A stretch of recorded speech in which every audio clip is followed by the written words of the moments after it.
Dear students, good evening. And in the last class, we studied Indian civilization culture, some portions of Indian civilization culture, and now we have to study stanza number 12. Okay, I am going to start. Stanza number 12 क्या है कि it is perhaps unnecessary. It is perhaps unnecessary. मतलब क्या हुआ?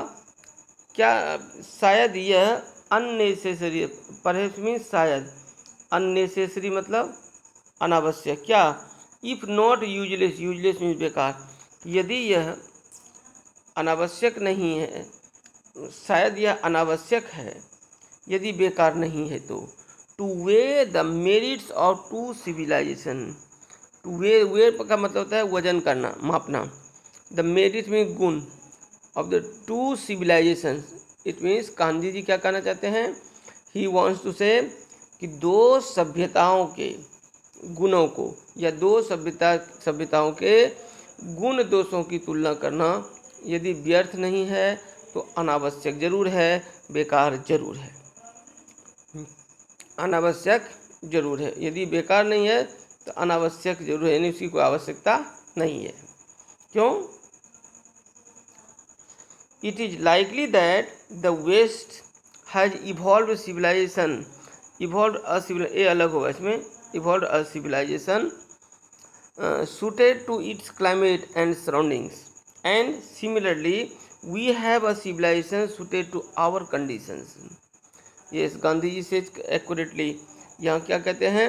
He says, यह सही है कि पश्चिम में ने वैसी सभ्यता को विकसित की है जो उसके जलवायु और वातावरण के अनुकूल है. क्लाइमेट भी जलवायु, सराउंडिंग्स भी वातावरण, कि वहाँ का की जो सभ्यता है वहाँ के वातावरण और जलवायु के अनुकूल है. लेकिन जो भारत की सभ्यता है वह क्या है?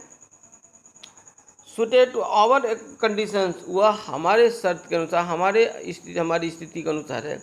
मीन्स कहना क्या चाहते हैं कि वहाँ की सभ्यता वहाँ की जलवायु और वातावरण के अनुकूल है, ठीक उसी तरह से हमारी सभ्यता हमारे परिवेश के अनुकूल है, और दोनों ही अपने परिवेश के अनुसार ठीक है. It means and both are good in their own respective spheres, यानी दोनों की सभ्यता अपनी अपनी जगह सही है. अब 13 नंबर देखना है. The disgusting characteristic of modern civilization is an indefinite multiplicity of human wants. Now he says the disgusting, it means जो हमारी वर्तमान सभ्यता है, मॉडर्न सिविलाइजेशन है, इसकी मुख्य विशेषता यदि देखा जाए, विशिष्ट लक्षण देखा जाए, तब क्या देखते हैं? It is an indefinite multiplicity of human wants. Human wants means मानवीय आवश्यकता है. Indefinite means अनिश्चित. इसका मतलब हो गया, now he wants to say, Gandhi ji क्या कहना चाहते हैं कि जो हमारी प्राचीन सभ्यता है इसकी विशिष्टता है कि इसमें चाहतों पर नियंत्रण की बात की गई है. हमारी जो असंख्य इच्छाएं हैं उसके नियंत्रण की बात की गई है कि हम अपनी इच्छाओं को नियंत्रित करें, नियंत्रण में रखें. The characteristic of ancient civilisation is an imperative restriction upon and a strict regulating of these wants.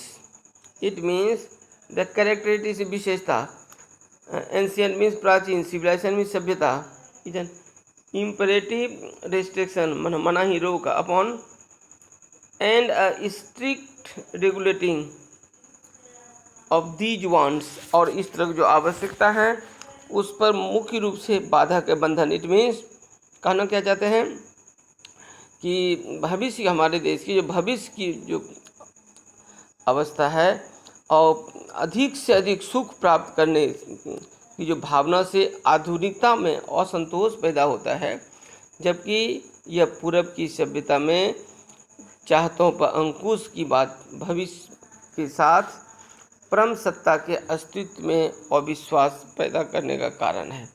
It means actually कहना क्या चाहते हैं, द राइटर वांट्स टू से कि faith in future state and therefore also divinity, the restriction of ancient और eastern civilisation, जो रोक है, रुकावट है पुरानी सभ्यता पर, arises from belief that often in spite of ourselves in a future state and experience of divine power। ये क्या कहा, इसमें क्या है कि हमारी जो विशिष्टता है, हमारी सभ्यता की विशिष्टता है और भविष्य की जो अवस्था है, और जो हम लोग चाहते हैं परम सुख मिले, परम सुख की भावना से जो आधुनिक सभ्यता में असंतोष पैदा होता है, जो आधुनिक सभ्यता है, वर्तमान सभ्यता में लोग असंतुष्ट होते हैं, लेकिन प्राचीन सभ्यता या जो पूर्व की सभ्यता है उस पर अंकुश लगाने की बात है। इसके साथ ही साथ जो परम सत्ता है उसके अस्तित्व में विश्वास पैदा करना होता है। नेक्स्ट वन 14 नंबर देखना है, कुछ आधुनिक आविष्कार क्या है 40 number, some of the immediate and brilliant results of modern inventions. Modern inventions means आधुनिक आविष्कार, इमीडिएट मीन्स तत्काल, ब्रिलियंट रिजल्ट में जो बहुत अच्छा फल देता है। इट मीन्स क्या कहना चाहता है,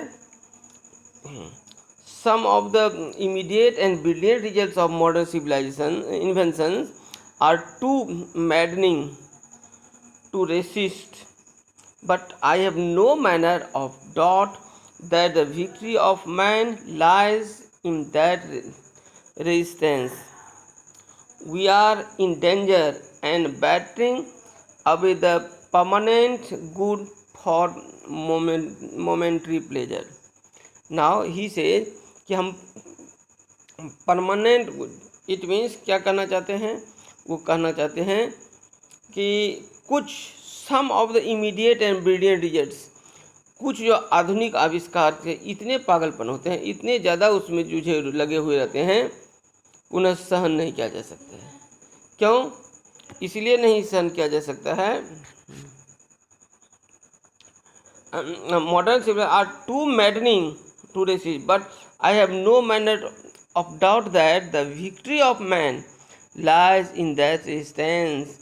और कहना चाहते हैं कि वास्तव में, लेकिन मुझे इसमें कुछ भी संदेह नहीं है कहने में, या कुछ भी संदेह नहीं है, शंका नहीं है कि मनुष्य को वास्तविकता, यानी मनुष्य को वास्तव में, वास्तविक रूप में हमारे सहनशीलता, विजय पर सहनशीलता होनी चाहिए, यानी हमारे ऊपर सहनशीलता होनी चाहिए।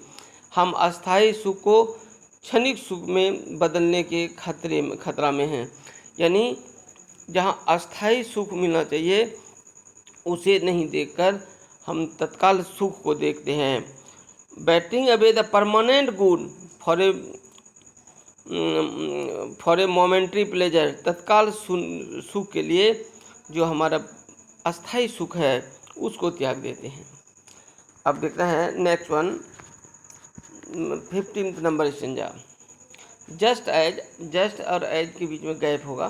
Just as in the west they have made wonderful discoveries in things material, similarly Hinduism has made still more marvelous discoveries in things of religion, of the spirit, of the soul। वाह! नाव गांधी जी से कि जहाँ एक तरफ क्या देखते हैं, western countries में, पश्चिम के देशों में, पश्चिम ने भौतिकता के क्षेत्र में बहुत ही आश्चर्यजनक खोज किया है, लेकिन अब पश्चिम की तरह हिंदुत्व ने उससे भी ज़्यादा आश्चर्यजनक खोज किया है। वह किस पर है आधारित? खोज किया है किसका? धर्म का, नैतिकता का और आत्मा के क्षेत्र का। इसमें इट मीन्स क्या कहा, जहाँ मॉडर्न सिविलाइजेशन खोज करता है, किस चीज़ का खोज कर रहा है, अधिक से अधिक खोज कर रहा है आधुनिकता का, आश्चर्यजनक चीज़ों का, वहीं दूसरी ओर भारत की सभ्यता, हिंदुइज्म जो हिंदुत्व है वो खोज करता है धर्म का, नैतिकता का, आत्मा के क्षेत्र का, इसका। Understand. In the 6th stanza आप देखना है, but we have no eye for these great and fine discovery. बात तो सही है, वी हैव नो आईज, लगता है हम लोगों को आँख ही नहीं है, इतने महान से इतनी बड़ी बड़ी चीज़ें का जो आविष्कार हुआ। We are dazzled by the material progress that western science has made, जो पश्चिमी के देशों की सभ्यता ने क्या क्या आविष्कार किया। इट मीन्स गांधी जी क्या कहना चाहते हैं, लेकिन इन महान खोजों को देखने की आंखें हमारे पास है ही नहीं, हम उसी को नहीं देखते हैं, हम उस दुनिया की चकाचौंध चीज़ों में खो जाते हैं जो पश्चिम के विज्ञान ने खोजा, लेकिन हमारे यहाँ तो नैतिकता की बात है। एंड फर्दर ही सेज, अब देखना है,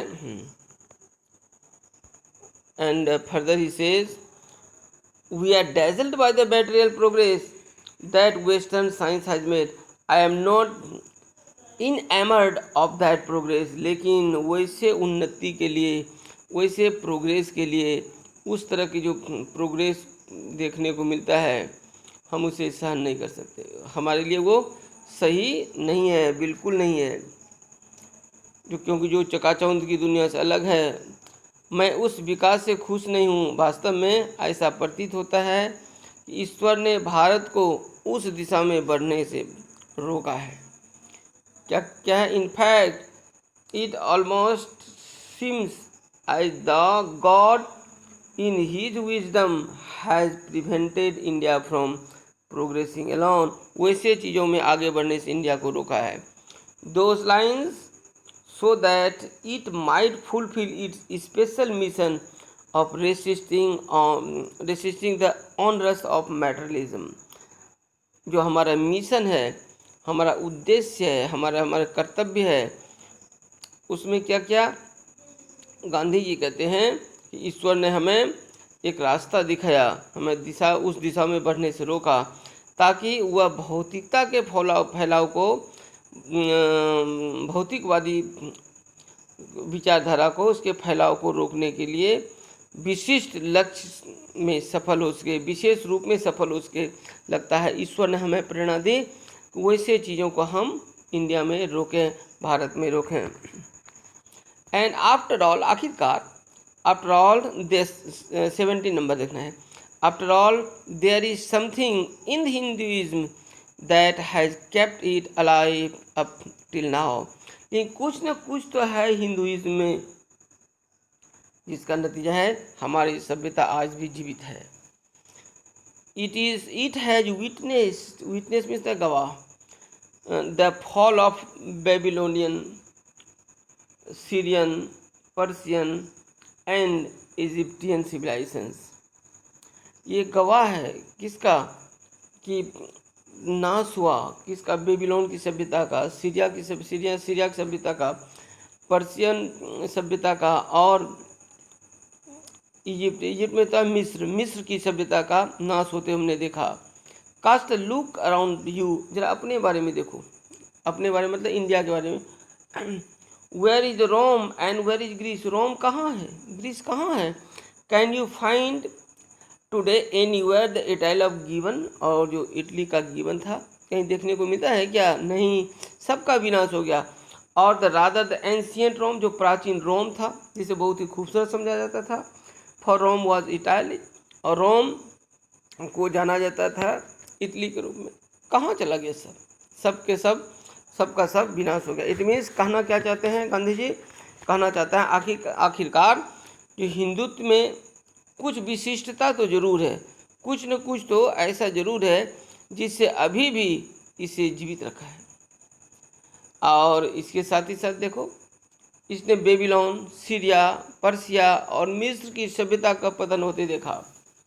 हमने अपने चारों ओर नज़र घुमा के देखा, या हम लोग नज़र घुमाकर चारों तरफ देखें तो पता चलता है। कहाँ गया रोम? कहाँ है रोम और ग्रीस? क्या आप उस इटली और रोम को देख सकते हैं जिसकी चर्चा जीवन का इतिहास करता है? नहीं ना। क्यों? क्योंकि यह आधुनिकता पर आधारित है और आज भी हम देखते हैं भारत की सभ्यता जो कि क्षुण्ण है, वर्तमान में भी वैसा ही देखा जाता है जैसा कि पहले था। अब 80 नंबर देखना है। Go to Greece. ग्रीस जाओ, ग्रीस जा करके देखो। Where is the world famous Attic civilisation? जो ग्रीस का जो बहुत पुरानी सभ्यता थी, that is called Attic civilisation, कहाँ चला गया? खत्म। देन कमिंग टू इंडिया, उसके बाद इंडिया के दो आओ। Let one go through the most ancient records and then look around you and you would be content to say. और इंडिया और देखो और तुम निश्चित रूप से कहते हो, क्या कहोगे? Yes I see ancient India still living, कि प्राचीन भारत आज भी जीवित है। गांधी जी से कि सारी देशों की सभ्यता समाप्त हो गई, इटली की सभ्यता समाप्त हो गई, ग्रीस की सभ्यता हो गया, पर्सिया की हो गया, सीरिया की हो गया, हर जगह की सभ्यता समाप्त हो गई। रोम की सभ्यता का इतिहास जो बहुत ही सुनहरा था वो सभी समाप्त हो गया, लेकिन भारत की सभ्यता अभी भी अक्षुण्ण है, अभी भी वर्तमान में देखने को मिलता है। नेक्स्ट 90 नंबर देखना है। True, there were dung heaps to here and there but there are rich treasures buried under them. सही क्या है? देयर वेर डंग हिप्स, गोबर के ढेर थे, टू हियर यहाँ वहाँ, बट देयर आर रिच, और लेकिन जो गोबर का ढेर है उसमें भी खजाना छिपा हुआ है। And the reason why it has survived is that the end which Hinduism set before it was not development along material but spiritual lines। इसीलिए कि भारत ने जो विकास किया है, मतलब क्या कहना चाहते हैं? सच में देखा जाए कि यहाँ वहाँ हर जगह गोबर के ढेर थे, लेकिन उसके नीचे भी बहुत बड़ा खजाना छिपा हुआ था, और इसे आज तक जीवित रखने का कारण है कि भारत यानी हिंदुइज्म ने भारत में भौतिकता की जगह आध्यात्मिकता को विकसित किया है। भारत में भौतिकता नहीं बल्कि आध्यात्मिकता विकसित हुआ है। अंडरस्टैंड? समझ में आ रही है ना? अब इसको क्या करना, पढ़ना है, and in the next class I shall teach you further. Okay, bye.